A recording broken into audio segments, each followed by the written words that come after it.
Sir, আপনি এবার ভোটটা কোথায় দেবেন? সব দলকেই তো দেখা হয়েছে, জামাতকে একবার সুযোগ দেওয়া উচিত। প্রিয় দর্শক, আপনারা ভিডিওটি দেখলেন। একটি মেয়ে একজন স্যারকে প্রশ্ন করতেছে যে স্যার এবার আপনারা কাকে ভোট দেবেন।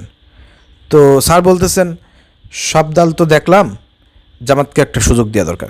এই ভিডিওটা বর্তমান সোশ্যাল মিডিয়ায় অনলাইনে ব্যাপক পরিমাণ ভাইরাল। তো অনেকে জানতে চেয়েছেন ভাই এই ভিডিওটা কি সত্য নাকি এআই দিয়ে তৈরি। এই ভিডিওটা এআই দিয়ে তৈরি, এটা বাস্তব। কিন্তু এই ভিডিওটা প্রচারের মাধ্যমে সারা বাংলাদেশে জামাত ইসলামের প্রচার কিন্তু বেড়ে যাচ্ছে এবং সবাই জানতে পারছে যে আসলে সব দল দেখা শেষ। বাস্তবতা কিন্তু এটাই, সব দল দেখা শেষ। ইসলামী দলকে, জামাতকে একটা সুযোগ দিয়ে দরকার। কারণ জামাত সম্পর্কে মানুষের মনে কিন্তু একটা পজিটিভ ধারণা আছে, জামাতের সৎ লোক থাকে। আর সৎ লোকদেরকে যদি আপনারা ক্ষমতায় আনতে পারেন, সৎ লোকদেরকে যদি আপনারা ওই সংসদে পাঠাতে পারেন, তাহলে কিন্তু এদেশে পরিবর্তন হওয়া সম্ভব, এদেশে মানুষের পরিবর্তন হওয়া সম্ভব, মানুষের ভাগ্যের পরিবর্তন হওয়া সম্ভব।